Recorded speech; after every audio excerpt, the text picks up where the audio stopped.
name is Clara Towson, and I'm a friend of the show. Boom. I am Francisca George, and I'm a friend of the show. Perfect. Hi, my name is Susan Leemans, and I'm a friend of the show. Boom. Yeah. My name is Zainab Sammaz, and I'm a friend of the show. Boom. Hey guys, my name is Sasha Vickery, and I'm a friend of the show. Boom. Hi, my name is Lloyd Harris, and I'm a friend of the show. Perfect. Hi, my name is Jan Faria, and I'm a friend of the show. Boom. Yes. Take one. Well done. Hi, my name is Jasmine Paulini, and I'm a friend of the show. Wow, Jasmine, you got it in one time. Ready? Play.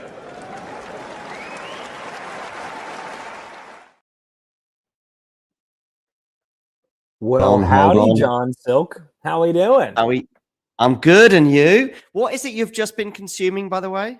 I'm so glad you asked. I hope that what I was consuming is a future sponsor of this very show, an Uncrustable, which I have a second one of here for between sets. So important that not just the players keep their energy levels up, John, but the commentators do too. You look very fresh, very clean, like an outcast. Yeah, just out of the shower. Hence my not readiness as sharp as you were. But I see, by the way, talking of snacks, there's plenty of snacks. Is that some Kit Kats I see there as well? I see lots of bananas. Those are very girthy bananas. I just want to note that. Those are like a banana. Yeah. But they're probably energy stuff, actually. It's probably too hot there to have a Kit Kat just out and about. If anything, they should put that in the water. What are the temperatures water like? Because I'm not sure that they're super hot. I don't think we're looking at sort of Melbourne searing temperatures, Miami humidity. I think they're very warm, although actually I see a few bits of sweat on the brow of Feast. But I think there's been a bit of a breeze this week as well, so it's not too bad. It's 21 degrees C, and there's 10 kilometers per hour wind. I don't know what either of those things mean, but I assume that our international I can tell you that 21 is fine. It's actually, I would actually say 21 is almost just the perfect temperature to play sport in particular, because it's not too hot, not too cold. Oh, we love that. So, John, this is the first matchup on hard courts of Alcaraz and Fee. And Alcaraz has won both their previous two. Monte Carlo, right? Yes. Anywhere else? Monte Carlo as well as Barcelona. Barcelona? Right. Yes. Yes, right, Barcelona. Very good. Yeah, I will say something though. Your pronunciation of Barcelona is pronounced in the Spanish way. I think Catalan would say Barcelona. Oh man, in the States, I took Spanish in high school and college, and they teach us the Spanish from Spain version, which is useless because the accent, the euphemisms, the dirty so words far are away. very different. Yeah, you're so far away. Well, I guess if you're going to teach Spanish, unless you're in the country. So if you're in Costa Rica or Mexico or Uruguay or Argentina, that makes sense that you're going to have the accent. But if you're going to be teaching Spanish outside of Spanish-speaking country, I guess it's like German. You've got to go for the hard German rather than Swiss or Austrian sort. In fact, Swiss German doesn't even, it's not even officially a language. It's just a dialect officially, but it does sound totally different. And on this episode of Talking Languages, we're going to get into it, folks. Sound off in the chat with predictions, with what you'd like to see happen, which might not be what you think is going to see happen, because I would like this to go 3 personally, John. I do not think that's going to be the outcome. I think Alcaraz is going to get it done here. And earlier I saw you post in the chat, who's going to win Indian Wells? Wrong question to me. Right question, is Alcaraz playing? Because if so, there's your answer. And it sounds like he is going to be. Forgive me. Very exciting thing. Baby Archie has woken up from his nap before the match got started. So I'm just going to run and grab the little guy and be right back. No problem. Take care. Yep, no worries. So Zach is pretty optimistic about Carlos's chances in Indian Wells and also here today in Doha. I get his optimism for both scenarios because Alcaraz in the last 6 weeks or maybe 4 weeks, would appear to have sort of put a bit of a gap between himself and Yannick. Plus, he's here in the final, and Yannick isn't, of course. He went out to Mensik. And the person who beat Mensik, of course, was Artur Fils in the semi-final. Artur Fils, by the way, I'm very, very, very impressed with how quickly he has returned not just to the tour, but in terms of winning matches and pushing de Minaur in Rotterdam after winning a couple of matches, and now here in Doha in the final. On hard courts as well, I love him on clay. I love him on hard court too, but I just thought that given that he's had this back injury, I thought it might take him a little bit longer to hit the ground running, but hit the ground running he certainly has. But as Zach suggests, maybe today will be a step too far in terms of his, even if Feast, by the way, hadn't been injured the last 6 months with the back issue. But I'm so pleased that he's back, because back issues can be, well, 20, 30, 40 years ago, before modern science took over, it could be career ending. And I think there were some concerns about Arthur in terms of maybe not career ending, but I'm just surprised that he's back as quick as he is and looking healthy, which is fantastic. And that's also a possibility, Kathy. Kathy Fry, wonderful that you've joined us. And if you haven't already done so, do hit that subscribe button. And if you do, Kathy, you'll see that little number just below my head tick over, and you'll know that you did it, and you can do a little dance. But I think you might be right. I think the time for Arthur Feast, Jack Draper, if they can both be sort of fit and firing, but also who else? Mensik for sure. Who else could threaten the top two this year? Ben Shelton for sure, given the right circumstances. It's time for those guys to step up and, if not beat Carlos and Yannick, at least push them. Well, Mensik did more than push. Of course, Yannick actually beat them. And maybe, by the way, Mensik's condition for the match with Feast wasn't ideal, given that he didn't finish until the early hours of the morning. As for Zach's optimism about Indian Wells, I understand that too. He is a two-time winner, I think, in the desert.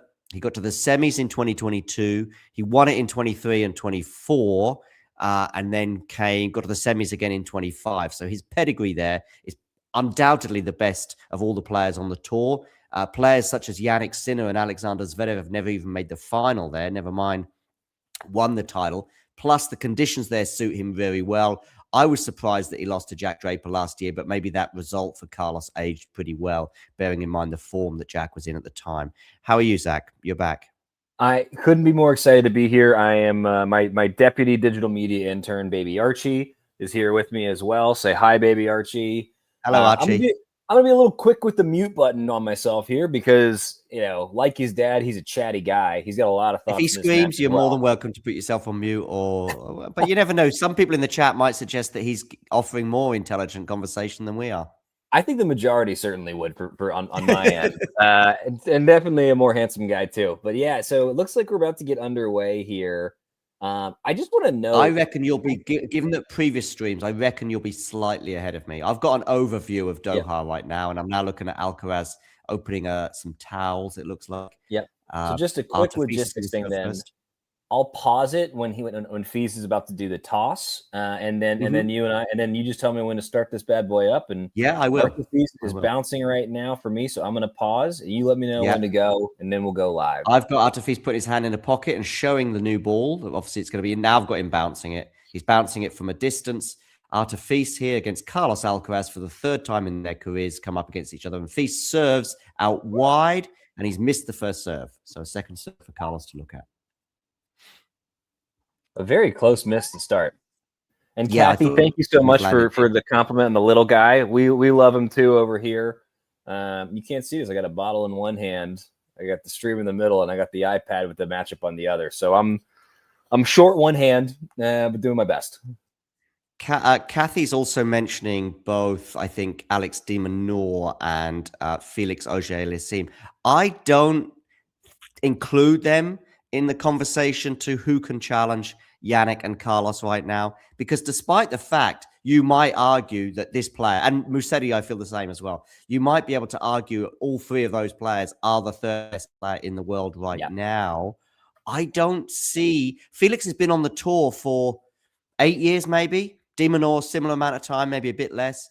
So I don't see anything in those guys that says, so they've had 8 years to prove to me that they're good enough to live with Alcaraz and Sinner. Well, Alcaraz and Sinner have not just flown past, they've gone into a different stratosphere. Whereas Shelton is year 3.5, something like that on the tour. Draper, similar, and also had lots of injuries. Artefis, maybe even less. So the reason why these it's like saying, oh, maybe Zverev is going to be the next guy, or Medvedev is going to be the next. Well, they've already had 7 or 8 years of trying to be the next guy, whereas Fils and so on and so forth are only in year 2 or 3 of that development. The other thing is the world is not fair. We are each given different gifts, physical and otherwise. You look at the physical gifts of Arthur Fee, of Jack Draper, of Ben Shelton. And weapons, and Felix de Minaur certainly doesn't have them. FAA has them ish. Forehand is fine, very, very fine. He's probably top 5 in the world on the forehand side. Serve indoors is just an unbelievable weapon. But slams, has he shown us anything at a Grand Slam that suggested he was going to get to the semis or go further? I don't think so. Yeah, I mean, I look at Fee. He's a great example of this.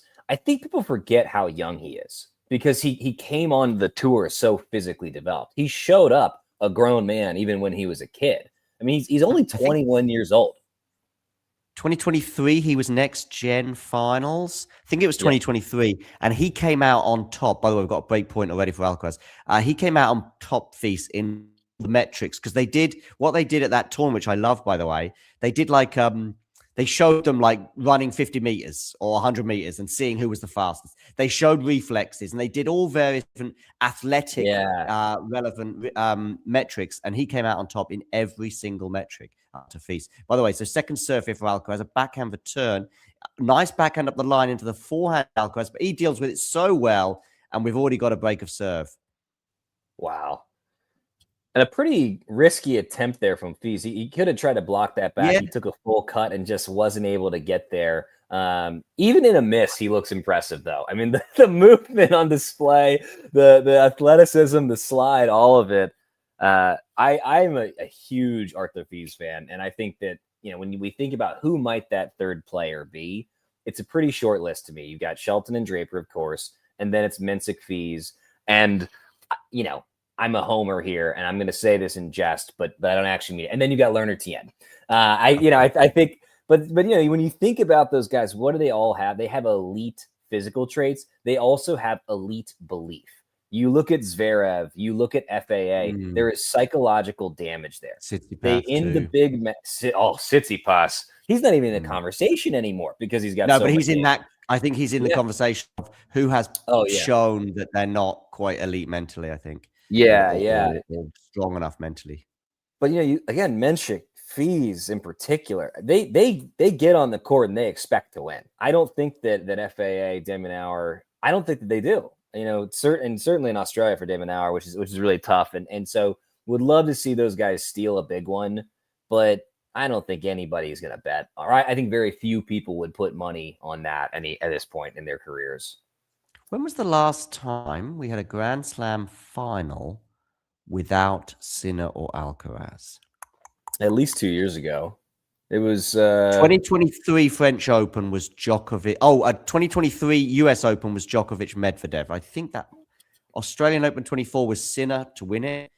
And I think Sinner and Alcaraz, by the way, have won every slam since the US Open of 2023.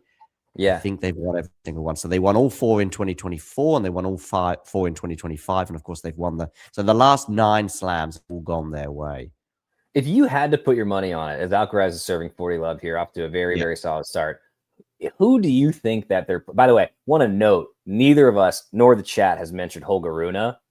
The world passes you by sometimes. I'm fine with having him mentioned. The only thing is, of course, we're not going to see him until I think the French Open at least. Yeah. It might even be grass or even North American swing, but we'll see him on a court. We've seen him. He's on path, I think, because obviously he got this ankle ligament injury. I'm very familiar, not myself personally, but with other sports stars getting these such injuries, Achilles injuries, etc., and knowing that it's sort of somewhere between 6 and 12 months. Now, that's a huge gap, I know, but there's all sorts of variations that can go on. Your age, the amount of damage you did to it, how quickly you can recover, and all. There's so many variables that I don't want to say it's not possible to be back playing sport again after 6 or 7 months. Also, of course, it depends on what sport we're referring to and what surface. But the natural surfaces might well be might well be when we certainly Yeah. not. We're not. I'm not predicting him to be ready in the next few weeks for the beginning of the clay court season, but he might be. He might. The problem is, I think he might be just about ready for the French Open, but I don't know if you want to really start with a 5-set Grand Slam. Yeah. As you come Yeah. back. You're not really setting yourself up for success at that point. Doesn't mean he won't do it. He might just want to get the reps in. But, you know, one of the greatest fear when coming back from an injury is re-injury. Starting at best of 5 presumably would increase that if he's not able to at least do a few of the warm-ups. Who do you think that third person's going to be? Or will we even get him? There's not always a third guy. Might not, but I think there's a. I would say if I had to pick one name from all the names that we've mentioned, and I think Rune deserves to still be in that conversation, just because 2022, his burst out year and Paris-Bercy, and what we saw in the 6 months or so that followed, getting to the final in Monte Carlo in 2023, it didn't quite take off from that moment onwards, but he still has his moments, and you go, oh, here we go. Whereas I haven't had a moment with Tsitsipas, Medvedev, or Zverev for 2 or 3 years, maybe more. Right. So he's still there, but no, it would be Ben Shelton is my one, and I know the holes in his game, but that's kind of what we're talking about. All of these guys may have holes in their game, but you're better off having holes in your game to have an argument to challenge these two guys than if you're just absolutely maximizing every single part of your game, like Alex de Minaur has done phenomenally well to do so. And that might get him to 3 in the world, but it doesn't mean he could be 3 in the world and Ben Shelton could be 15 in the world. And I would still say Shelton has a better chance of challenging Alcaraz and Sinner, if that makes sense. Absolutely. I mean, look, de Minaur will never have the serve. He just is not going to have the serve to get it done at the highest level of sport. And it's tough. It's not his fault. You're right. He is maximizing his physical gifts. And I respect the work that he puts in, what he does to get there. And he's going to have a long career. He's going to get some good wins at 250s, maybe a 500. He is not a consistent contender at the 1000 and Grand Slam level. Final in the Slam. Yeah, maybe he makes a semi. Maybe Sinner is honestly, I think it's like 0-20 or something like that between the two players. Yeah. For me, it's Fee. I think Fee is the one. I mean, okay. I love Ben Shelton. I think that his serve is such a huge weapon. And by the way, I don't think that his serve has peaked at all. I mean, he's physically, he's such a specimen. For a long time on the tour, you were seeing, with the exception of maybe Nadal, really, really lean players, kind of sort of the gangly ones, the Zverev, Tsitsipas, Medvedev generation. That was the ideal tennis body. We're seeing players carry a little bit more bulk now. I think part of that is the Alcaraz effect. Sinner is more in the vein of the string bean, the beanpole body type. But you look at Fees, you look at Shelton, you look at Draper. These are very physical guys. They are carrying a little bit of extra muscle, a little bit of extra pop and power because of that. And so, we will see if that trend continues. But I think that Shelton and Fees, they have bigger weapons, in part because they are bigger. Yep. Alcaraz here looking pretty comfortable on his serve as he looks to extend his lead to 3-1. Anything crazy happening in Doha? I will certainly, as we did say when we got to the break point, for example, with Feast under pressure, we soon get back to the match. Of course, if we see a crazy point as well, we will highlight it. But that's a nice ace down the tee that brings Alcaraz to 30 love. And that is a part of his game that he's improved over the last 12 months or so. The serve, that he's pretty elite in that department. Coming back to this discussion and Ben in particular, the thing is that Ben's weapons that he has, the forehand, the athleticism, and also that serve. There's Holger Rune himself. We've seen him a few times this week, and we see him again there. I know he's been doing some of his rehab in the Middle East, so that might be why he's there. Apart from that, but that's so good. He's so good in those areas. Yeah, that on his day in those 3 departments, he can live with, in fact, even be better than Alcaraz or Sinner. And if you've got that, then we can, talk about the other parts of his game. Like his return is super iffy. But if you've got a serve that's going to get you at least to a tiebreak, and it should do. I know. By the way, we talk about his serve like he's the best server in the world. He's not, because he doesn't hit his spots often enough. Yep. And that's why he's Zverev actually has a better serve, for behind example. Yannick in most serving metrics in terms of effectiveness. But it's there. It is there. The framework is there. The weapons are there. You know, I think there are areas he's gotten to what to 6-7 in the world with clear areas for improvement. You might be surprised with what I'm about to say. I realized with Shelton, I saw him up close in Frankfurt at a UTS event about 18 months ago. And that was when I realized, not because of what he did in that tournament. I think he might have won it. That's how little I was interested in who won the tournament. It doesn't even matter that much. I mean, it is a showpiece event. It's exhibition. But they want to win the prize money and all the rest of it. But I just saw him and I was like, oh my goodness me, what an athlete. Yeah. And not only that, his athleticism is always highlighted, and correctly so. He's a great tennis mind. You think about who his dad is, a career coach who had a nice playing career as well, and he's got that knowledge. He's able to make those adjustments, not always successfully, but he's a good tennis thinker. He's got the right mentality for it, and for me, that's why Holger Rune is not in that conversation. He is not a good tennis thinker. That is the nicest way I can possibly put it for him. I think one of the, and look, he's very young. People grow, people change, people's skill sets evolve. Doesn't mean that he can't get there, but very little over the course of his career suggests that he's going to, in the same way that very little suggested that Tsitsipas was going to get there. Goran Ivanisevic there in the box of Artifice. It's an interesting addition to Artur's team. And this match so far does have the feel of a straight sets affair. Of course, I've had that feeling a million times before and been wildly wrong. The Australian Open final in particular of 2022, when Medvedev was up 2-0 and love 40 on Rafa's serve, and Rafa was just struggling. Even the first set, Rafa was almost lucky to get 2 games in the first set. People forget just how much Rafa was struggling in the first set against Daniel. And then, that certainly didn't have a 5-set match on the cards at any point until eventually we did get to the 5th set, really. I just have to note on the 15 love 15 point from Fields there, the backhand slice that Alcaraz hit. That is one of this. That is a remarkably difficult ball to hit and also to do anything with as the opponent. And the forehand that Fies hit off that is why I am so bullish on him. That very shot. There are so few players in the world that attempt that, let alone can make it. And that's something that just separates him from the pack. And I just remain really, really excited about this young Frenchman. I think his health is the only thing that can really hold him back from being a top 5 player consistently. I think that was Verdasco we just saw in the crowd. I think he might live in that part of the world as well. A 15:30 here is going to become 15:40 as well. So, not the ideal start for Artur. How about that return from Alcaraz? Fies just has to do more on the second serve there. I was just going to say something about returns, actually, and obviously Alcaraz is in the conversation now about being the best returner in the world. I love, by the way, Holger Rune when he attacks the return inside the baseline, etc., especially on clay. But what I was going to say is actually a random comment. I like, when I'm playing, I like a good fault return. Do you know what I mean by that? No, tell me about that.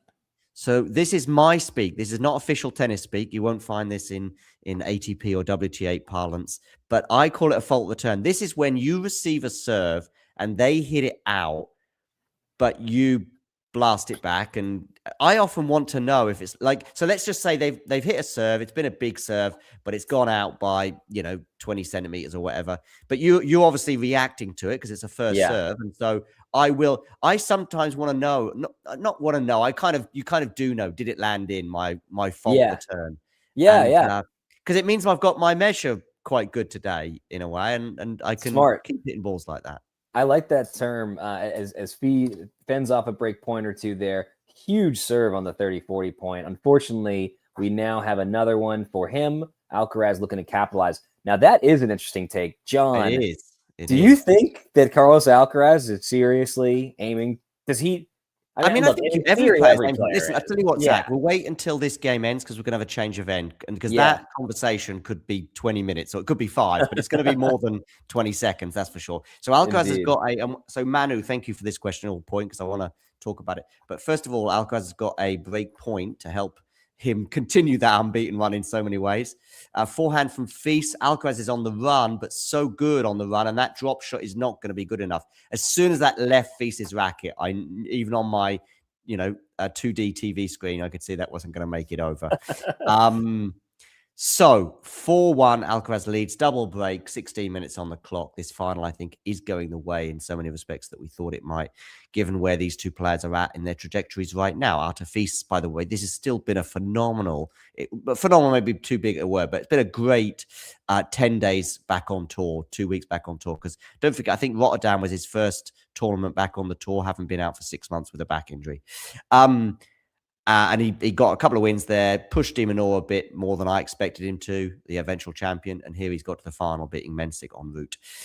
So Alcaraz unbeaten. You sort of address some of these points about Alcaraz being undefeated this season, and then I'll do the same. Look, I think in theory, every player seeks to go undefeated in every season. Nobody starts a tournament thinking I'm going to try and lose second round here. However, I think plenty of players, they'll say they get to the quarterfinals of a big tournament and say, you know what, that was a really good shot. Right. Build on that. I'm pleased with that result. I'm not satisfied. I want more, but that's a good result and I'm happy about it. That is absolutely not where Carlos Alcaraz is. He has complete and total. Just one second, I'll interrupt you. Yeah. Carlos, tienes dos opciones. Por favor, adoptarme, firme aquí. So you've got 2 options, Carlos. One is to adopt me, and the other one is to sign here. They're not really options, are they? There's one option, adopt me, but it's such a funny banner to have or placard to have because normally it's like kiss me, marry me, will you will you go out for dinner with me or whatever. But that one is adopt me. I don't know how. I couldn't see the kid behind. I'm assuming it's a kid, by the way. Yeah, I couldn't see who was behind it. Sorry. Come back to Alcaraz and undefeated. Continue. He's a little young to adopt a kid who's probably at least 6 years old. Exactly. So, yeah, very very strange time, but sure. I hope that hopefully kid gets a signature from Carlos Alcaraz. But yes, I think that Manu is correct here. I think that Carlos Alcaraz is at minimum seeking to have the best start to a season in modern tennis history. And when he wins today, he'll be one tournament closer. It's a pretty short list of players that have won their first 10 matches in a season. And it gets even shorter with each match beyond that. 2022 got to Indian Wells without losing. That included 3 tournaments. So he won a 250 in Melbourne just before the Aussie Open. Then he wins the Australian Open. Then he wins Acapulco. Then he gets to the final of Indian Wells where he's hampered through injury before losing to. So I think he got 22 matches is what I'm saying. This is crazy, John.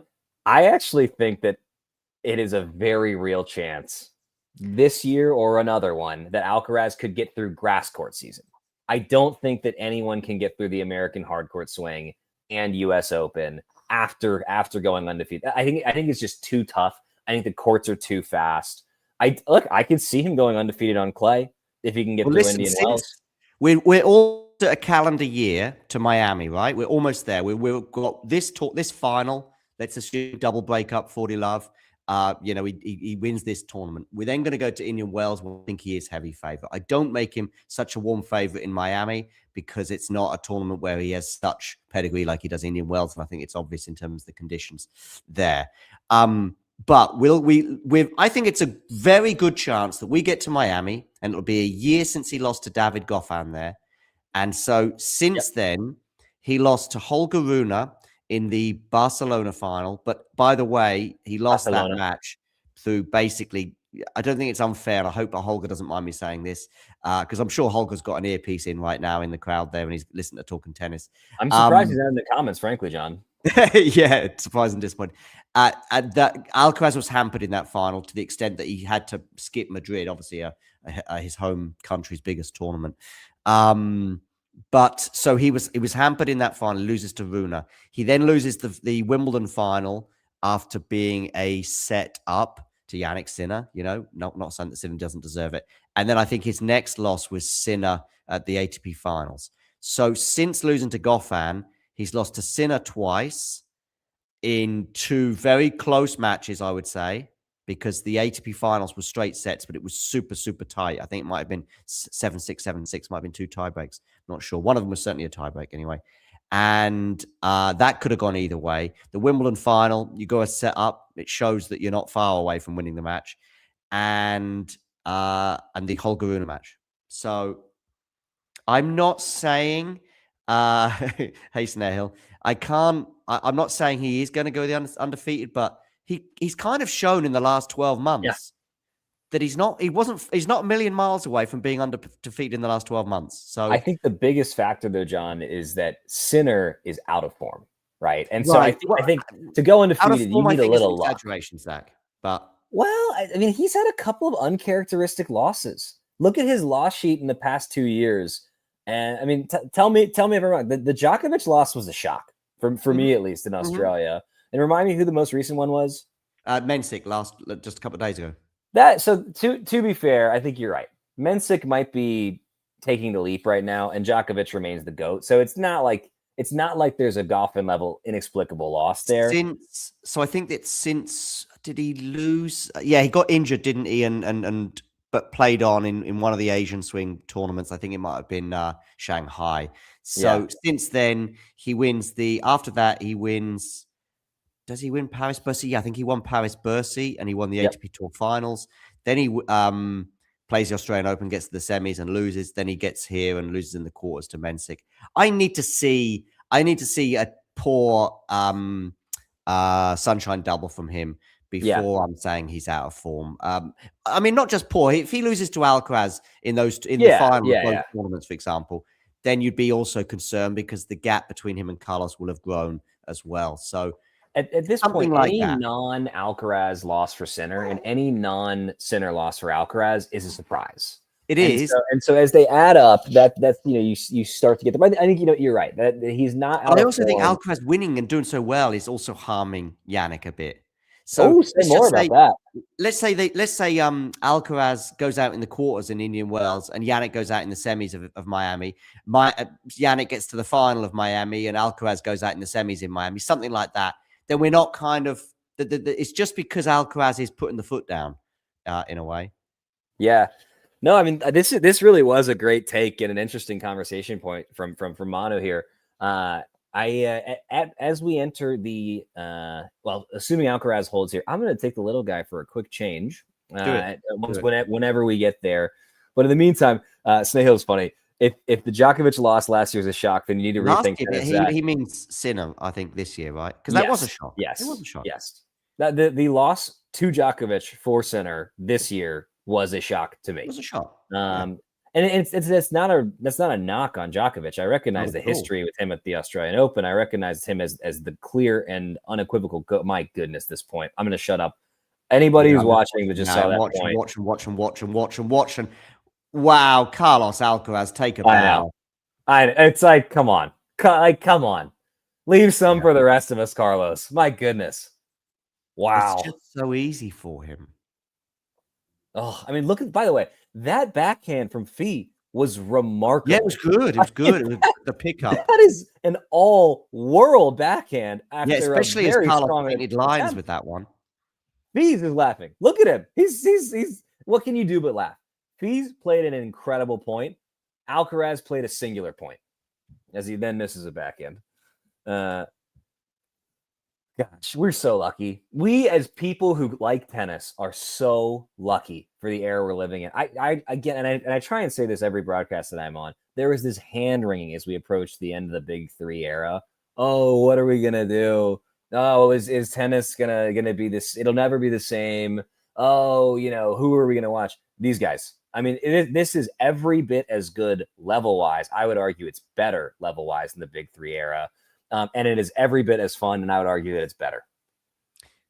Alcaraz is just doing what Alcaraz does, Snehil. He's serving as well as he has done over the last 12 months, and he's just unbelievable tennis player. I can't put it in any other. And he's also he's probably more consistent than he's ever been. So he probably hasn't. Not only has he only lost 3 times in the last 12 months since that Goffin loss in Miami, so almost 12 months.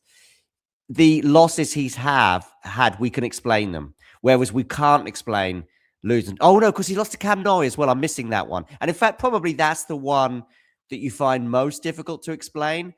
But because he goes and gets to the ATP Tour Finals final, and because he wins Australia, and because he's playing so well right now, we sort of forget about it. But yeah, he does have some more inexplicable losses than most, but he's only probably had one, which would be that Cam Norrie one. And even the Cam Norrie one, he wins the first set. He might even have been a breakup in the second. And And sorry he's to never interrupt, done well John. in Paris We got so. our first set point here. We if have, you want to give us the call. Yeah, 40-15. 2 set points for Carlos into the body. Serve volley from Carlos, which is an interesting tactic, but he's got such good hands at the net. Oh, he's got a bit lucky there, though. Oh, wonderful from Artur Fils. Now, that is a weird point, which I love, by the way. That is one of the most fun, high-level weird points that you'll ever see. That net must be so tightly strung, if you know what I mean, because the way that ball bounced off the net and gave him the chance to smash it, and give him. By the way, again, that's good for Artur for showing how quick he can react. And even now, Carlos Alcaraz is laughing. Yeah, like their level that we're seeing from these guys is literally laughable. Don't take my word for it; they are laughing at some of the points they're having. And with that, next Alcaraz point unreturned. Alcaraz wins 6-2. And with that, I'm going to make a pit stop in the changing room with baby Archie. He's going to make a little kit change like the players might do between sets. Say bye-bye, baby Archie. Bye-bye. Bye-bye, Uncle John. Shortly. Bye-bye. So, Alcaraz wins the first set by 6-2. I'm hoping that the stats pop up on my screen so I don't have to scramble for them. Normally with ATP events, they pop up pretty quickly. Here we go. At least these are some stats, I think, from TDI. In terms of serve quality, Alcaraz is at 8.0. The eye test, I would suggest, was even better than that. I mean, also, by the way, the eye test tells me that 47% of Alcaraz's serves were unreturned. So that also tells you something. Net points 1, Alcaraz is 2-2. I guess they're not including that one for Fils as a net point because he's 0 from 0. Errors unforced on the forehand side. Just 2 unforced errors from Alcaraz on the forehand side. 3 on the backhand. Not bad. Considering how aggressive he plays and how close he goes to the lines and how hard he hits the ball. Think about just a whole set of tennis against Artur Fils in 8 games and just 2 unforced errors on the forehand side.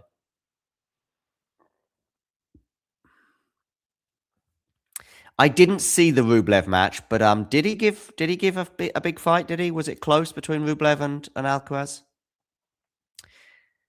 Somehow a Khachanov, it doesn't seem like he would have the tools or the game style that would do well against Alcaraz, but I think I've seen Khachanov push Alcaraz a few times now. Going to have a quick look at their head-to-head. The players return to the court. Karen Khachanov, Alcaraz head-to-head. I think Alcaraz has won them all, but I do feel as though there's been 2 or 3 close 3-setters in there, including, of course, this. It's 6-0. Yeah, it's probably because I've got recency bias going on there. Yeah, Rome last year, 7-5 in the third. And then this week in Doha, 6-3 in the third. Because the rest of them have been pretty comfortable.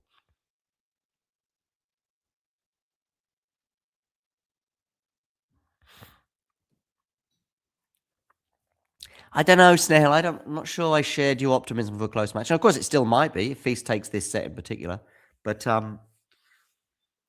I just thought that might be just a step too far in Artur's situation with where he's at in his comeback. And he's missed a forehand then. It's love 30. Goran Ivanisevic, of course, in the box of Artur Fils. Some words of encouragement for the Frenchman from the Croatian. Just going to get my phone quickly. Second serve here as well for Alcaraz to look at love 30.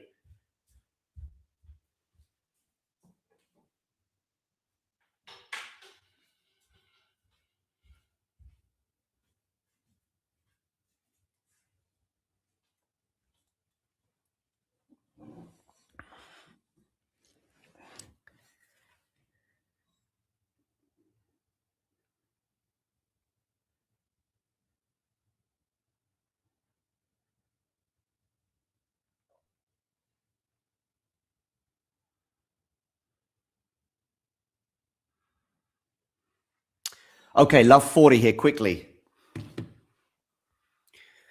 Hello, Ashley from across the pond. That's your usual entry, which I like. Okay, backhand return from Carlos here into the backhand of Fils.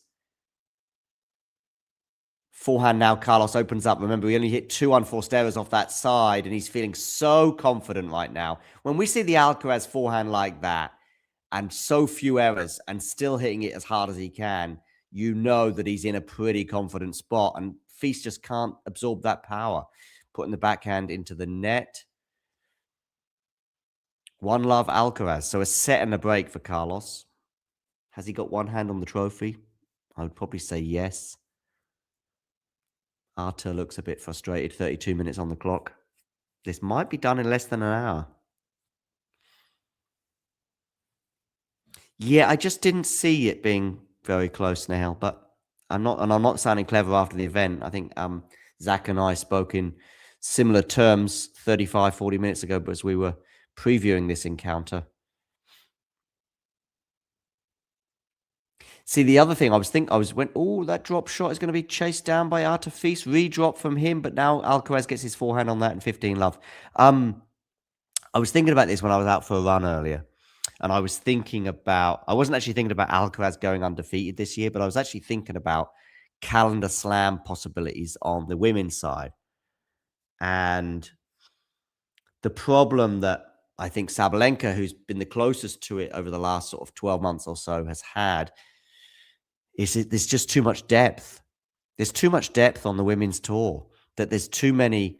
Whereas the big three came close a few times, Novak in particular, because there was such a chasm between those three and the rest that you only needed one of them to be injured or retired, and suddenly it's a question. Alcaraz and Sinner have put such a huge gap between them and the rest that you win the Australian Open and we're already going, well, could it happen? You win the Australian Open and the French Open and we're going, oh my good, if this person wins Wimbledon, I think it might well happen. Whereas with the women, take Rybakina, for example. So she's obviously the only person in the conversation for it this year. There's just too, even if I don't think she's winning the French Open, because I don't think she's had any kind of result at the French Open that suggested that she's winning that tournament in her career thus far. You know, if you said to me that she's going to be in the French Open final, I'd be surprised. Mm-hmm. But I heard that. There's too much. Like a good example of the depth on the women's tour this week. The WTA 1000 event in Dubai this week, decimated, right? The draw was decimated. We had no Swiatek, no Sabalenka. We had injuries and capitulations and misfortunes and sickness. And basically half the draw just didn't play for one reason or another. Or if they did play, they pulled out and retired injured. And yet, when you looked at the semi-finals, Coco Gauff against Elena Svitolina and Jessica Pegula against Amanda Anisimova, you were like, these are four of the best women's tennis players in the world. You know, and yet we had no Rybakina in that semi-finals. We had no Sabalenka in the tournament at all. We had no Swiatek in the tournament at all. We had Mila Andreeva out of form and so on and so forth. And I could keep going. Paolini hasn't really hit the ground running this year compared to previous years. But there's so much depth. Whereas, can you imagine if Alcaraz and Sinner, you know, were injured or sick or withdrew for one reason or another from this tournament? You would be looking at the quarterfinals going, oh, this is a bit of a random quarterfinal lineup. You know, Fils and Mensik and Rublev and maybe one or two others as well that would have been there instead of Alcaraz or Sinner. But you don't have that. That semi-final lineup didn't feel like it random at all, despite the fact you had 30 players, no exaggeration, either unable to play or played but pulled out sick or injured. 15-40. It's an exciting time to be a fan. Rybakina, as good as she is, and potential number one, I think at some point, if not this year, maybe next, there's just too many tough matches. Whereas Alcaraz and Sinner, we're already saying, can anyone take a set off them before the semis? You know, in a Grand Slam scenario. Hey, John. Plus, women play best of three, so I think that also makes it a bit more random as well. Oh, Fils is not happy out there as he goes down a second break and.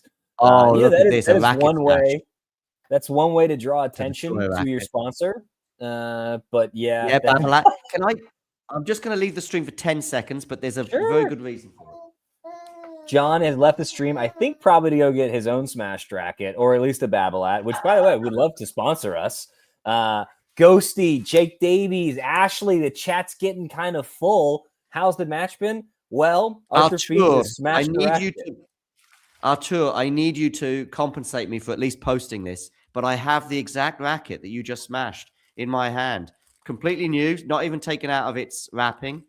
Now, John, where did you get that racket? Good question. I'm glad you asked, Zach. Tennis Warehouse Europe sent me this, and it's mine, which is wonderful. And by the way, you can get some tennis gear yourself from Tennis Warehouse Europe. I do suggest, though, that you are based in Europe to do so, because otherwise you have to pay some taxes upon arrival. But yeah, Tennis Warehouse Europe, go to their website, click on the link, which I think is in the description below. But even if you just go to Tennis Warehouse Europe, and when you check out, use the code TALK10, but 10 is a number, and you'll get 10% discount on almost everything, I think, except tennis balls. So yeah, make sure you do that. Wow, a 10% discount. Very timely for our friends in the States, because that would completely erase the additional cost that you might incur in this moment in time, which we don't know why that is. No, we don't know. I got to tell you, Arthur Fee, this is how you know he's really good and really strong. Even smashing a racket, he looks both cool and very athletic. Yeah, right. I know. Now, it's interesting seeing Goran in the box there. I think that Goran Ivanisevic is a great hire for anybody. I think my dream pairing is that Brian Shelton will bring in an additional voice for Ben, and that will be Goran Ivanisevic. I think it's such a natural fit, and I don't understand why it hasn't happened yet. Here is a call from me, okay? And it's just me getting a sense of where things are at on the court, but also off the court, and also some words that I heard Mira Andreeva say in an interview with Basel from the El Ursal podcast. He has been on this channel a few times, and he's a really good guy. He spoke to Mira Andreeva in Dubai this week, and he asked her about, maybe adding someone to the team. He did it in a very nice way. It wasn't like, are you going to get rid of Conchita Martinez anytime soon? He did it in a nice way, so nice that she addressed the question, but she didn't address it. That gave me a huge amount of confidence that her situation with Conchita Martinez is going to be going for a hell of a lot longer, at least in the way it is. Maybe someone gets added to the team, and so it'll be her, Conchita, and someone else. But you know how three can be a crowd and all the rest of it. So we'll see. I could be wrong. And her and Conchita Martinez could be holding that French Open trophy together in a few months from now, and everything's different. But I wonder if how the Sunshine Double is going to go for her. She obviously won Indian Wells last year, but feels like that's a long way away from happening right now for Mira. We'll see. That's just pure listening to what she's got to say, seeing how things are going on the court, seeing that relationship between her and Conchita, by the way, has been marvelous. And I think they've both spoken very warmly about that, So don't get me wrong. She's still overseen a huge step forward in her career. It just doesn't seem like there's that synergy that was there, say, a year ago between those two. And that's been another segment of Silk the Psychic. I think that's a really good read, John. And it'll be very interesting to see if that comes out. Question for you: is there baby noise in the background, or is my noise canceling headphone feature working? No, I can hear some baby noise, but it's not. I'm so sorry. Hey, no, it's fine. It's fine. It doesn't harm the stream at all. 4 love, by the way, for Alcaraz.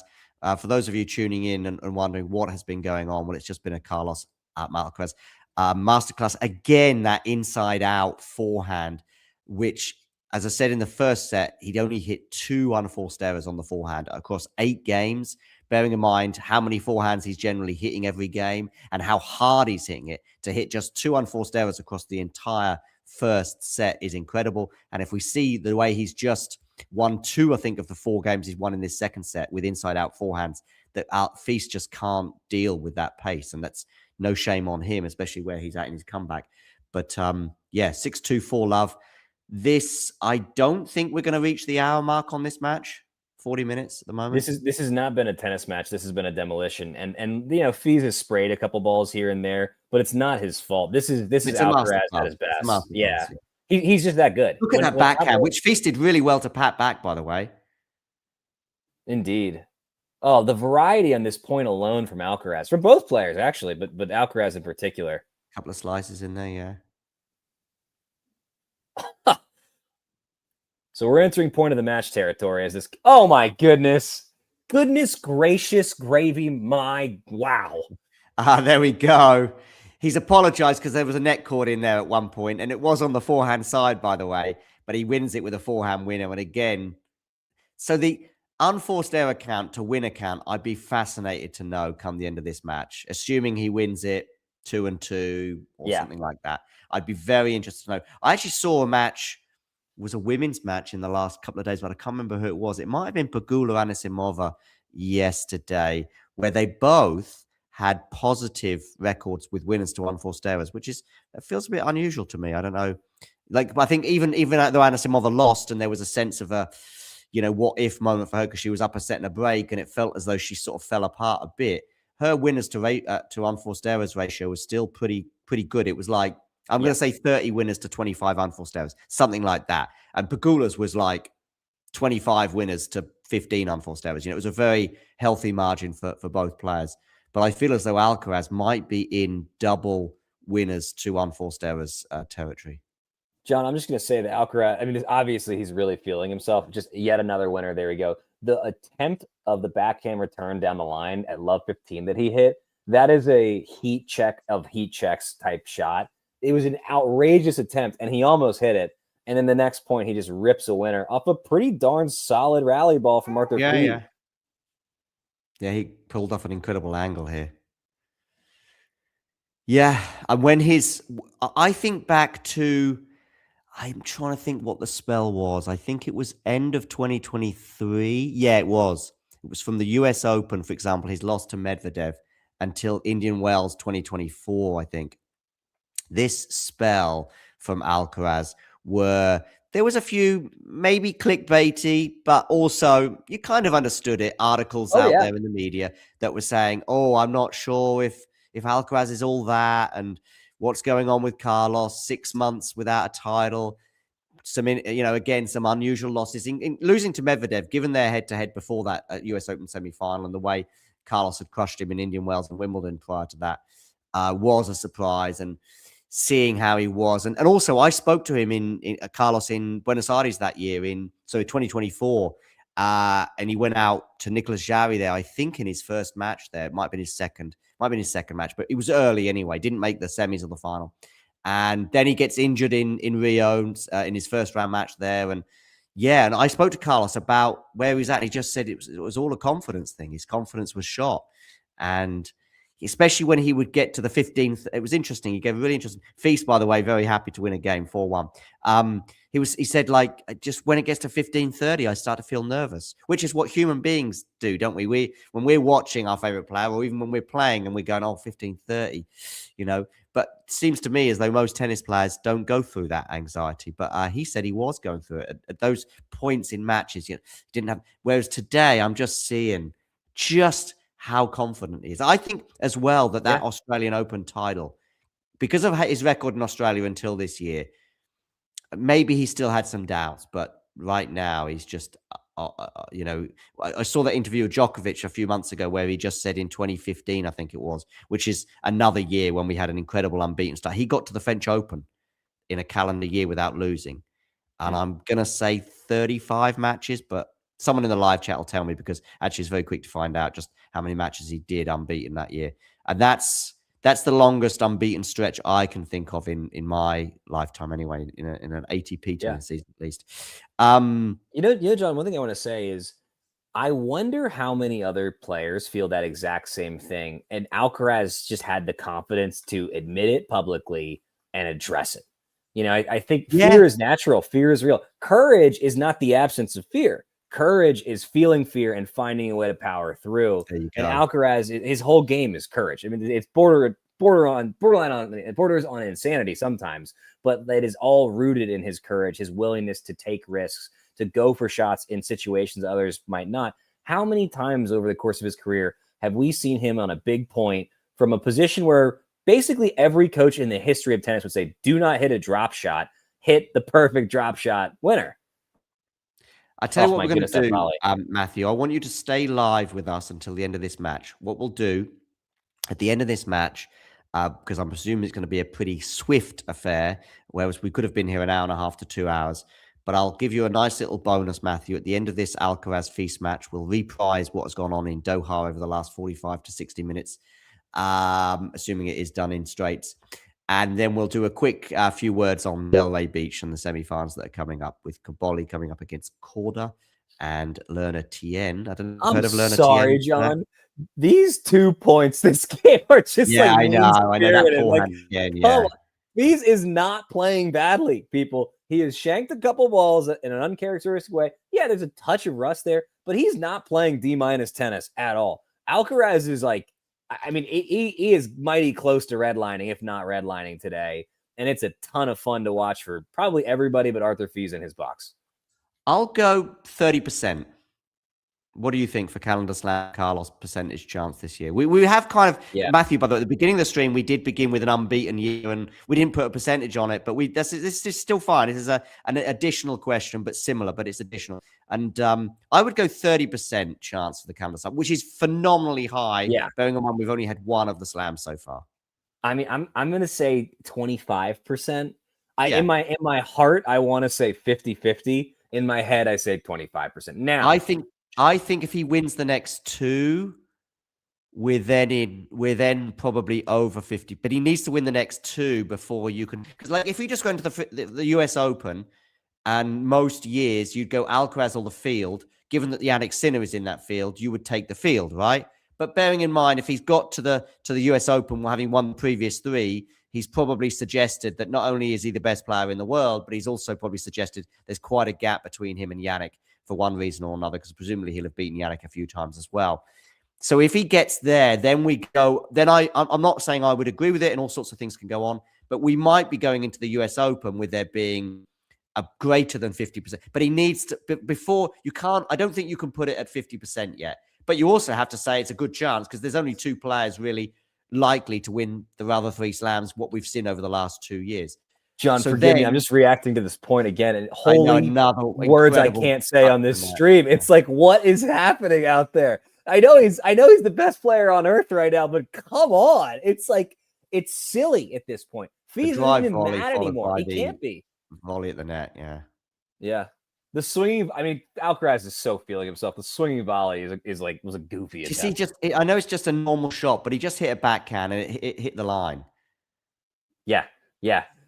I mean, so the thing that Sinner had that no one else did was just the power and caliber of his rally ball. We are now seeing that level rally ball from Alcaraz. You couple that with his creativity and natural shot making and athleticism, it's just game over. I immediately want to revise my percentage on the calendar slam. I'm going 50-50. I'm listening to my heart, not my head. 50-50. You heard it here on Talking Tennis First. I want to see in the chat what percent y'all assign to Alcaraz doing the Grand Slam this year. We'll see. As we're 2 points away from Talking Tien. Well, yes, John, I have heard of him. Unfortunate for everybody, I have heard of Lerner Tien, and I think everyone here has heard me talk about him probably too many times. I do love that young American player.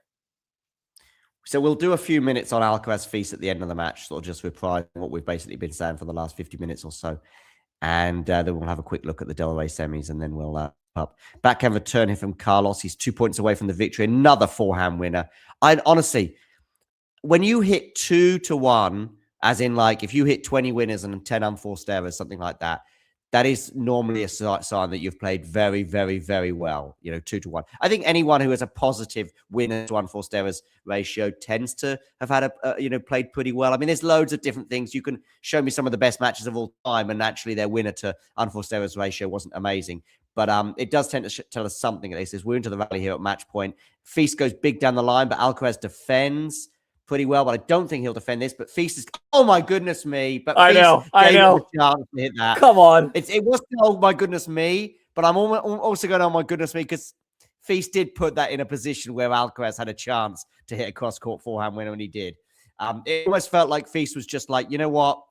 I'm okay with not winning today. I think he's probably been in that space ever since he hit his racket on the ground about 3 or 4 games ago when he smashed his racket. Alcaraz celebrates 6-2, 6-1. I wonder, in 50 minutes, by the way, I wonder if he's ever played better tennis across 50 minutes, especially on a hard court. Has he I ever haven't seen it. played a final better? I mean, of course, you could say, look, the opponent, he played against Jannik Sinner in the US Open final last year, where I think he played really well across those 4 sets.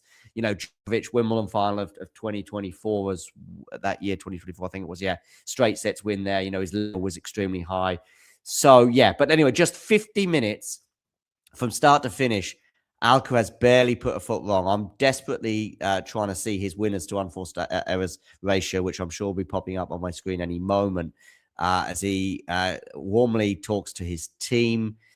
Artifice, I think even a fit and firing Artifice, who hadn't been off the tour for the last 6 months, would have struggled to live with Alcaraz today. But obviously, given that scenario, Artifice has still had a phenomenal week, getting to the final of a ATP 500. Bearing in mind, it's just his second tournament back after 6 months off the tour with a back injury. But yeah, indeed, Ashley, Alcaraz has probably had practice sessions longer and maybe even more difficult than that.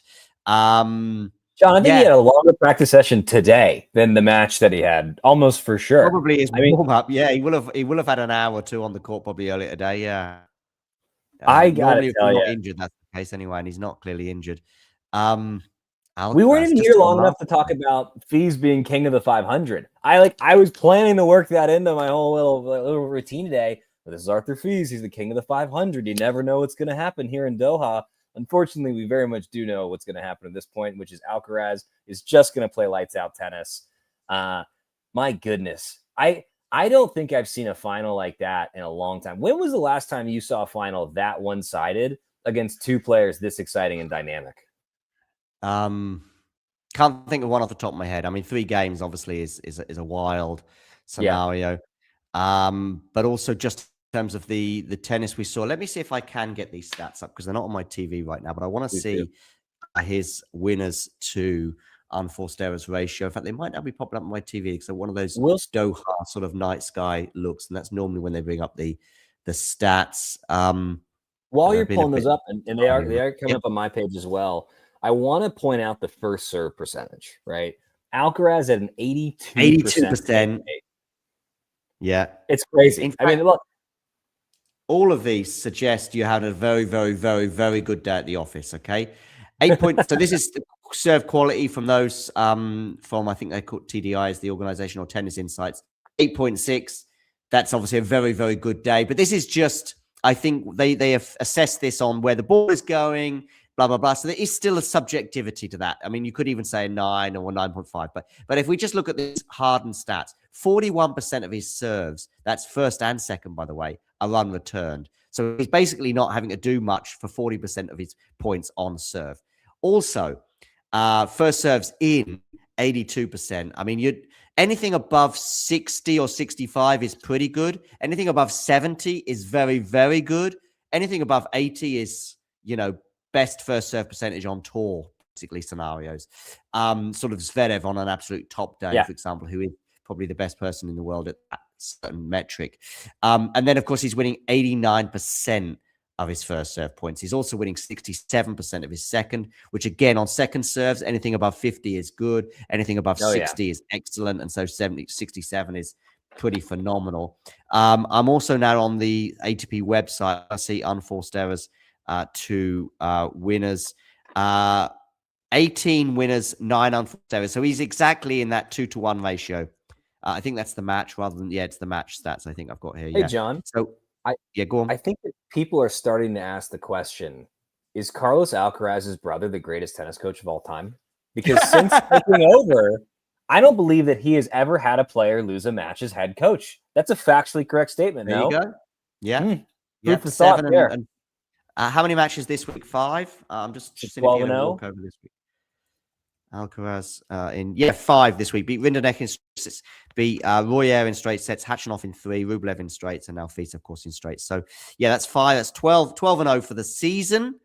And of course, 12-0 is the record. And by the way, they've given him a performance rating of 9.7.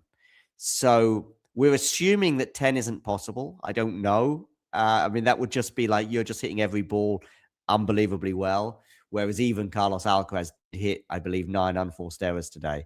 But didn't feel like yeah. it. Felt like he had 3. Not 9 sound. I mean, watching that match, 9 unforced errors sounds high in a final against a very good player in Arthur Fils. And as Ashley points out, it is really nice to see Fils back. It's exciting for tennis. It's good for the game. He's got a bright future ahead of him. He's going to get with his team, regroup. Sometimes there's not actually anything to take away from a match. They're few and far between, but sometimes you just have one of those days where you catch somebody and they're on their absolute best day and you're playing all right and you're tired and there's nothing to learn. I don't actually think there was anything for Fils to learn from this today, other than when Alcaraz redlines, he's not just the best player on the planet. He is the highest level we've ever seen a human being reach on a tennis court, period. There we go. Big words. So Alcaraz right now, I wonder, by the way, if he does get to a situation where he's unbeaten for the season, right? Whether he let's just say, this is obviously pie in the sky stuff for now, but it was a question posted in the live chat earlier and I like it. Let's say we get to post US Open, he's unbeaten for the season, right? And he's on 50-0 or 45-0 or whatever the stats would have to be at that point. Does he then go, I think I'm going to skip the Asian swing, or I'm going to skip at least Paris-Bercy, where he's particularly vulnerable? I know. I would. He should. But I'm not Carlos Alcaraz. He should, but he won't. And I think that's why we love him, right? He should. I think he play the Asian swing, but I think he might skip Paris-Bercy just because he's been so bad there. I think, though, this is the thing about this kid. I think that would make him want to play it even more. The thing about Alcaraz, and you see this with some players, but not all of them, he loves tennis. And it's such a cliche, so forgive me for saying this, but you can visibly see it when he is playing. His love for the game. And I think that's why in the big matches, he doesn't get as tight as some of his competitors. He's happy out there. He's enjoying himself out there. Watching him play tennis is like watching a superhero discover their powers every single match. Like, he's constantly pushing it. You know, oh, is this a smart shot? No, but I'm going to do it anyway just to see what happens. The last 4 games of that match, he hit about 7 dumb shots. He just happened to hit winners on 6 of them. He was also 6 from 6 at the net and some of his touch at the net. And this is, by the way, way down some of the things that I was thinking about during that match, in terms of where the forehand was at in particular and the return to and the serve. But 6 out of 6 at the net. And as Charles Arthur here points out on Twitter, it was like he had a train to catch and amazing net play as ever. It's just impossible. And his defense as well. And some of the metrics, over 9 shots, by the way, of which there were only 4 rallies that went, it seems like 4 points that went beyond that. But I do feel like I remember all of them. And every time, some people are in the live chat and they may be watching on their screens, but some people may be in the live chat and they're not got the match on their screens. Every time it ended with oh my goodness me, what a rally. It always ended with Alcaraz winning that rally somehow or another. So, John, I just want to point out a graphic that popped up on my screen. Carlos Alcaraz is now tied for 4th all time in 500 tournament wins. Wow. He's tied with Andy Murray and behind 3 folks that you might know. Roger Federer at 16, Rafael Nadal at 15, Novak Djokovic at 14, Alcaraz and Murray at 9 both. Think about, he is 22 years old. He is 3.5 months away from his 23rd birthday. And that's the company that he's in already. My goodness. Yeah, indeed. All right, I said that we would, I'm just going to see if there's anything else on social media about Alcaraz that I would like to bring up. Yep. This is a nice tweet here from Scott Barkley, by the way, who's always amusing when it comes. That's about as perfect a match as you're ever going to see from Alcaraz. Went out there like he knew he was going to win and played with absolutely zero pressure result. Helped by Fils, who is still on the comeback, but nevertheless will be gutted about that result. Indeed, we saw how gutted he was, obviously, in terms of his level today and smashing his racket. But yeah, Alcaraz, I don't actually talk about confidence that often with sports people because I think there's a load of I think it's a very easy thing to go down, especially if you don't really know what's going on. You could just go, they're lacking confidence right now, or they look so confident right now. I often find it I don't want to use the word lazy or the expression lazy journalism because I don't think it's necessarily that, but I think it's just something that we easily just slide into when we're watching sports people, but tennis players in particular. But I will say it today. Alcaraz is such a confidence player, And I think his confidence does get shaken, believe it or not. And we saw it, as I said, towards the end of 2023 and beginning of 2024. And he said so himself when I spoke to him in Buenos Aires in particular.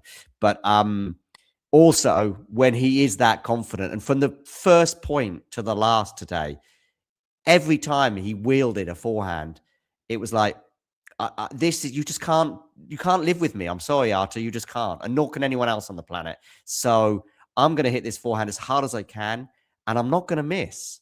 So, and even if you do somehow get your racket back on it, I'm going to hit another one, and I'm not going to miss that one either. And I'm going to hit it so hard, and I'm also going to go pretty close to the line. And I don't care if you're hitting it back. I'm going to hit you a third. It was like a boxer, who's just constantly just bashing you. And unfortunately, Artur Fils got bashed today. Oh, Zach clicked himself out by accident. So there I wasn't even looking at my screen. I didn't even know you weren't there, but I guess you could hear what I was saying, right? And as usual, insightful, good stuff. A good tweet from Scott. I have one small thing that I disagree with. I don't think that Fils is happy with that result. I'm sure he's very upset right now. I don't think that he's gutted by this. He has just come back from an injury. He has reached the finals of a big tournament. He got Alcaraz in a day when he redlined, and Fils was not at his very best. But also, how could he be? He's coming back from an injury. I think this is one you just wash your hands and move on. I don't think there's any need for him to think that hard about this tournament. If this was in month 7 of his comeback tour, yeah, that's a head scratcher. That's a real I don't know how I'm going to get over this hump moment. But it's his second tournament back, so I think that he's going to be just fine. I hope he goes out in the town tonight in Doha there, tears it up a little bit, has some fun. But John, I just want to say really quickly on the match this evening. Cool. For starters, I'm going to talk to my wife, Dr. Cunningham, and see if I can sneak on out and join for some of that stream, because that's going to be a really fun one down in Del Rey. I think that Leonard Tien is going to get it done. I think he's going to make the final and he's going to win the final. We're seeing him take it to the next level. I mean, that 3-setter where he was down 5-4, his fitness and his mental game, I know that they are not big, flashy weapons, but man, they are, to me, both top 10 on the tour level already. He might peak as a lefty de Minaur. I think that he has another gear. I think that he has another level. I think that this is a kid with top 5 potential. I don't know that he's ever going to get on the level of Alcaraz, Sinner, but I'm not sure top 5. Think about how young he is. Think about how many expectations he's defied. Think about how he is 5 years away from his prime, and he's already doing this, and he's already playing like a veteran. If he can just add a little bit of extra pop, anything is possible with this youngster. That being said, he does not have the physical gifts of all the other young players that we mentioned that are contenders to be either that third best player or that top 5. But certainly, I would be flabbergasted if he doesn't make an appearance in the top 10 at some point in his career. And I'm going to put money. Well, top 10. I'm going to put metaphorical money in the top 5. I just think the clay season, you need to be getting some results on the clay to get top 5. I'm just trying to think of a player who's been in the top 5 who basically doesn't get good results on clay at all. Andy Roddick. Maybe Taylor Fritz, but even Taylor. Andy Roddick is another American comp of somebody who didn't shine on the clay. True. On that note, John, I need to see myself out and go check out the little guy. Thanks so much to you for having me. Thanks so much to the chat for being in the mix, and I'll catch you later, man. See you soon. Take care. Have a good one. Bye. Bye-bye. Bye. So this is Tien's path to the final. Dramatic as often is the case, but also a tough quarterfinal there against Francis Tiafoe. But he does seem to have the mental strength to get through. Tommy, and it's such a huge, I don't know if I think you can call it a gift, can't you? I mean, I think Djokovic has spoken in those terms, that it is something that you can learn and improve on, if you like. Tommy Paul, his route to the semi-final has included wins over Mute, Walton, Fritz, by the way. That was a good win. I wonder how healthy Taylor was in that particular encounter. Just coming back, though, to Lerner's path. He, as a top 4 seed, I guess, doesn't have to play the round of 32. Right, okay, yeah, gotcha. Whereas number 5 seed, Tommy Paul did. And, good win for him in straight sets over Taylor Fritz. Walton was also dispensed off in straight sets, and he had a real 3-set humdinger epic with Corentin Moutet after losing the first set to the Frenchman. Interesting that Moutet choosing to play Delray Beach this year and not Rio as he did this time last year, I recall. Tommy Paul and Lerner Tien have never played each other before. 0-0 is their head-to-head. Tommy Paul, of course, the more experienced of the two, but his ranking has slipped thanks to injury and loss of form. So he's currently ranked 24 in the world. In fact, Lerner is ranked higher. I don't quite have the same top 5 thoughts regarding Lerner, but I do think he could reach the top 10 at some point in his career. Maybe this year at some point, but he's probably going to have to win some matches on clay. I actually think on grass he's not bad. I think he can get enough wins on grass to maintain a decent thing. But basically, if he's seeded at all the 3 slams this year, in other words, he's in the top 32 in the world going into each slam, and I think he probably will be.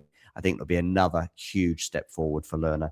And especially if he could win a title too, like he did last year, that would also be huge. And he might be winning this title in Delray Beach. And I do think he gets to the final. And I do think he beats, therefore, Tommy Paul, and I'm going to go for in 3 sets. The other semi-final, by the way, is going to be between Sebi Korda and Ugo Carabelli, because Sebi Korda is in the semi-final after dispensing of McDonald, Mikkelsen, and then very impressively Casper Ruud coming from a set down against the Norwegian number 2 seed, many people's favorite for the title, to set up this semi-final with Bolli. Korda is someone who sometimes I'm big on him. Sometimes I'm too big on him, but then sometimes he's too big on himself. I'm thinking back to Wimbledon in particular, when he predicted himself to win the title there. Look at that head-to-head, by the way. Not bad if you're a Sebi Korda fan. And yeah, 2-0. Let's have a quick look at those 2 matches. They came in Washington on a hard court, a 3-set win for Sebi there. And also on the clay in Rome. That is a bit of a surprise, bearing in mind I really do rate Caboli. Big style on the clay, probably more so than Sebi, but that's a nice 3-set win there. They have had 3 setters in both of their encounters.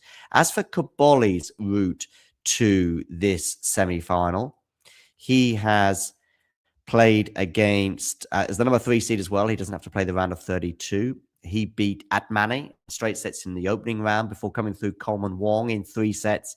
But it could easily have been straight sets, by the way, with that 9-7 humdinger roller coaster of a tiebreak they had in the second set. But then he did put power away to win 6-2 in the third to set up this semi-final with Sebi Korda. But if Korda is playing at his absolute best on a hard court, I think it's going to be too much for Caboli, and therefore I'm going to say that he's going to extend his head-to-head advantage to 3-0 over the Italian, and I think he's going to do so also in 3 sets.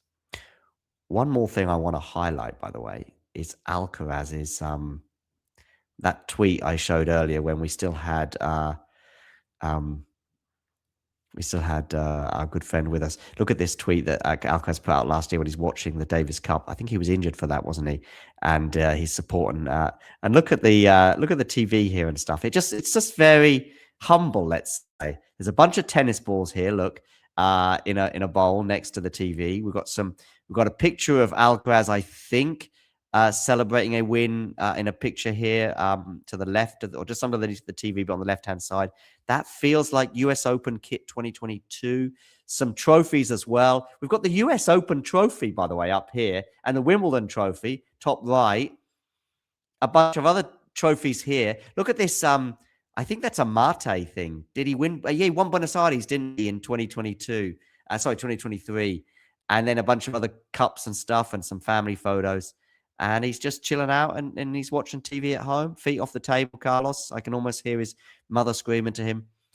Very amusing. Oh, actually, I'm not sharing it. Sorry. There we go. That's better. All right, guys. Wonderful that you could all join today. I don't think Tien does have the game for clay. I've watched him on clay a lot. And yeah, I see what you mean. It's the movement in particular. And yeah, he also struggles to hit more winners on that surface. On grass, no problem. The serve actually becomes not quite a weapon, but it's okay on the grass. Tien is better than more. I agree easily that he's top 5 potential. Okay, Snehal, fair enough. The defending champion, Doha.